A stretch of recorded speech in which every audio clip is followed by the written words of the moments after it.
आपको याद है कोविड-19 का समय? ऑफ कोर्स याद होगा। वो समय कोई कैसे भूल सकता है। अगर कोविड-19 याद है तो ये भी याद होगा कि उस दौरान कैसे इंडिया ने वैक्सीन्स और बाकी मेडिकल हेल्प अराउंड 150 कंट्रीज को प्रोवाइड की और इतने मुश्किल वक्त में उनकी मदद की। नॉट जस्ट वैक्सीन्स, इंडिया और भी कई तरीकों से बाकी कंट्रीज की हेल्प करता है। और गाइस, स्टॉक मार्केट के और ऐसे ही इंटरेस्टिंग वीडियोस के लिए हमारा स्मार्ट मनी पेज जरूर विजिट करें। लिंक आपको डिस्क्रिप्शन बॉक्स में मिल जाएगा। हम मेजर एक्सपोर्टर हैं पेट्रोलियम प्रोडक्ट्स के, डायमंड्स के, जेनरिक ड्रग्स और फार्मास्यूटिकल्स के, textiles and apparels, iron and steel, Ayurveda, homeopathic medicine, dairy products और बहुत कुछ। तो आप लोगों को ये लग रहा होगा कि इंडिया के पास तो सब कुछ है, अब हमें किसी भी देश की जरूरत नहीं है। पर ये थॉट से पहले ये भी जान लीजिए कि India also imports crude oil, coal, gold, chemicals, electronic gadgets, fertilizers और अलग अलग तरीके के ग्रेन्स भी। इसका मतलब है कि कोई भी कंट्री पूरी तरीके से सेल्फ सफिशिएंट नहीं होती, इसलिए कंट्रीज आपस में ट्रेड करती हैं। डोमेस्टिक मार्केट में जो चीज़ें आसानी से अवेलेबल नहीं होती, उन रिसोर्सेज और प्रोडक्ट्स का एक्सेस लोग किसी और कंट्री से लेते हैं। इंटरनेशनल ट्रेड को अच्छे से समझने के लिए हमें इसकी थ्योरी को पहले जानना होगा। इंटरनेशनल ट्रेड की थ्योरी ये समझाता है कि देश ट्रेडिंग क्यों करता है और कैसे ये ट्रेड उनके लिए फायदेमंद होता है। इसमें कंपैरेटिव एडवांटेज का प्रिंसिपल बहुत अहम होता है। कंपैरेटिव एडवांटेज का मतलब है कि हर देश को उन गुड्स को प्रोड्यूस करना चाहिए जिसमें उनका अपॉर्चुनिटी कॉस्ट कम है। अपॉर्चुनिटी कॉस्ट वो कॉस्ट है जो एक ऐसे प्रोडक्ट को प्रोड्यूस करने में लगती है जिसमें कम मेहनत, पैसा या रिसोर्सेज यूज होता है पर उस प्रोडक्ट से ज़्यादा फायदा मिले। चलिए एक एग्जाम्पल से समझते हैं। सोचिए एक देश है ए और दो गुड्स हैं, कंप्यूटर्स और वीट। देश ए कंप्यूटर्स बनाने में और वीट ग्रो करने में दोनों में माहिर है, लेकिन उसका अपॉर्चुनिटी कॉस्ट कंप्यूटर्स बनाने में कम है। एक और देश है बी जो सिर्फ वीट ग्रो करने में माहिर है और कंप्यूटर्स बनाने में नहीं। अब अगर देश ए कंप्यूटर्स और वीट दोनों प्रोड्यूस करता है तो वो अपना कंपैरेटिव एडवांटेज सही तरीके से यूज नहीं कर रहा। तो इस केस में बेस्ट डील क्या होगी कि कंट्री ए कंप्यूटर्स प्रोड्यूस करे और कंट्री बी वीट प्रोड्यूस करे, क्योंकि दोनों कंट्रीज का उस रिस्पेक्टिव प्रोडक्ट्स में अपॉर्चुनिटी कॉस्ट कम है। एक बार जब वो लोग इन प्रोडक्ट्स को प्रोड्यूस कर लेते हैं तब वो आपस में ट्रेड करते हुए दोनों ही प्रोडक्ट्स का फायदा उठा सकते हैं। आज के ट्रेड पैटर्न्स में ये थियोरी काफ़ी रेलेवेंट है क्योंकि ग्लोबलाइजेशन की वजह से इकोनॉमीज एक दूसरे से ज़्यादा जुड़ गई हैं। इससे देश अपने कंपैरेटिव एडवांटेजेस को और बेहतर तरीके से यूज़ करते हुए सारे प्रोडक्ट्स को आसानी से कंज्यूम कर सकते हैं। ये तो बात हुई अभी की। क्या आपको पता है 16 से 18 सेंचुरी के आसपास यूरोप में मर्केंटाइलिज्म नाम की थ्योरी सबसे ज़्यादा यूज में थी। इसके अनुसार एक देश की वेल्थ उसके गोल्ड और सिल्वर के एक्यूमुलेशन से नापा जाता था। इसी वेल्थ को बढ़ाने के लिए उस समय कंट्री एक्सपोर्ट्स को ज़्यादा बढ़ावा देते थे और इंपोर्ट्स को रिस्ट्रिक्ट करते थे।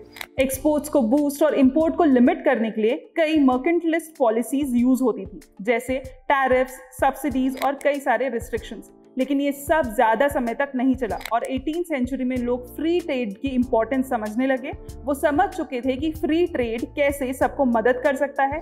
इस आइडिया ने एक बहुत बड़ा चेंज लाया और इसके बाद ही countries decided to start working together and the theory of open markets came into the picture. तो हमने इंटरनेशनल ट्रेड समझ लिया, इंपोर्ट्स और एक्सपोर्ट्स इंपॉर्टेंट क्यों है वो भी देख लिया। अब एक ऐसे फैक्टर के बारे में जानते हैं जो डायरेक्टली इन इंपोर्ट्स और एक्सपोर्ट्स को इम्पैक्ट करते हैं। मैं बात कर रही हूँ एक्सचेंज रेट्स की। What exactly is this?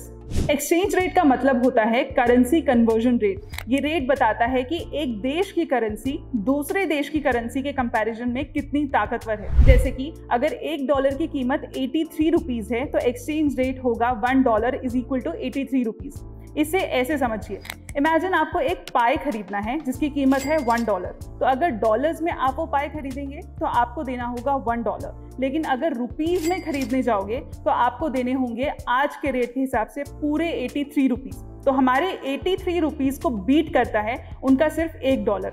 यही है एक्सचेंज रेट। ये रेट दिन भर बदलते रहते हैं। ये interest rates, inflation, political stability जैसे कई फैक्टर्स पे बेस्ड होता है और ग्लोबल ट्रेड के डायनामिक्स को भी सिग्निफिकेंटली इन्फ्लुएंस करते रहता है। अब ये देखते हैं कि एक्सचेंज रेट्स इंपोर्ट और एक्सपोर्ट को डायरेक्टली इन्फ्लुएंस कैसे करता है। चलिए और एक एग्जाम्पल लेते हैं। इस एग्जाम्पल में है सुरेश जो एक इंडियन ट्रेडर है और इंडिया के इंपोर्ट्स और एक्सपोर्ट्स में बिजनेस करता है। सुरेश को यूएसए से मोबाइल फोन मंगवाना है ताकि वो इंडिया में इसका बिजनेस कर पाए। सपोज एक्सचेंज रेट चल रहा है $1 इज इक्वल टू 75 रुपीज। इसी रेट में सुरेश को यूएसए से 100 मोबाइल फोन्स मंगवाने हैं और हर एक का फोन का कीमत है $100। ऐसे समय में जब सुरेश 100 मोबाइल फोन्स मंगाएगा तो उसे 7.5 लाख रुपीस देने पड़ेंगे। मान लीजिए सुरेश ने फोन कुछ समय बाद देने की सोची और इसी वक्त डॉलर की कीमत बढ़ गई, मतलब अब $1 के लिए 83 रुपीस देने पड़ेंगे। तब सुरेश को उन्हीं 100 फोन्स के लिए रुपीस 8.3 लाख देने पड़ेंगे। मतलब जब रुपीस वीक होता है तब इंपोर्ट्स महंगे हो जाते हैं। अब इसी सिचुएशन को रिवर्स कर देते हैं। इस सिचुएशन में सुरेश को 100 मोबाइल फोन्स एक्सपोर्ट करना है, मतलब इंडिया से यूएसए भेजना है। दाम वही, एक फोन $100 का। तो जब एक्सचेंज रेट $1 का 75 रुपीस था, तब सुरेश को 100 फोन्स एक्सपोर्ट करने के लिए रुपीस 7.5 लाख मिलेंगे। और वहीं जब एक्सचेंज रेट 83 रुपीस पहुंच गया तो उसी 100 फोन्स के लिए सुरेश को रुपीस 8.3 लाख मिलेंगे। मतलब करेंसी वीक होने से जहां इंपोर्ट्स में नुकसान झेलना पड़ता है, एक्सपोर्ट्स में इसका फायदा देखने को मिलता है। पर हमें एक बात यहाँ और ध्यान देनी होगी, ओवरऑल करेंसी के स्ट्रॉन्ग या वीक होने का डायरेक्ट इम्पैक्ट इंपोर्ट्स और एक्सपोर्ट्स पर होता है, लेकिन इसका फायदा या नुकसान डिपेंड करता है और दूसरे फैक्टर्स पर भी। दूसरे फैक्टर्स जैसे ग्लोबल डिमांड, कंपटीशन या प्रोडक्ट क्वालिटी। जैसा कि हम जानते हैं कि एक्सचेंज रेट्स में फ्लक्चुएशंस होते रहते हैं और इनका इम्पैक्ट कई चीज़ों में जैसे ट्रेड में, इन्फ्लेशन में फर्क डाल सकता है। तो ऐसे समय में ऐसे फ्लक्चुएशन से बचने के लिए जो हमारी आरबीआई है वो भी इन फ्लक्चुएशंस के हिसाब से अपनी इकोनॉमिक पॉलिसीज इंट्रोड्यूस करते रहते हैं और इंटरेस्ट रेट्स भी एडजस्ट करते रहते हैं ताकि इकोनॉमिक स्टेबिलिटी बनी रहे। ऑन टॉप ऑफ इट, जो बाकी इंडियन कंपनीज हैं जिनका एक्सचेंज रेट के कारण बिजनेस में इम्पैक्ट पड़ सकता है, पर्टिकुलरली आईटी कंपनीज, फार्मास्यूटिकल्स या टेक्सटाइल्स, वो इन फ्लक्चुएशन से बचने के लिए कई सारे दूसरे टूल्स में डील करते हैं, जैसे ऑप्शंस एंड फॉरवर्ड्स या फिर हेजिंग स्ट्रैटेजीज अपनाते हैं। ये कंपनीज क्लोजली इन फ्लक्चुएशंस को मॉनिटर करते हैं ताकि अकॉर्डिंगली वो पॉलिसीज ला पाए और लॉसेस से बच पाए। इंडिया की इकोनॉमी बढ़ रही है, ट्रेड बढ़ रहा है, तो जाहिर सी बात है कि इंटरनेशनल ट्रेड भी बढ़ने वाला है।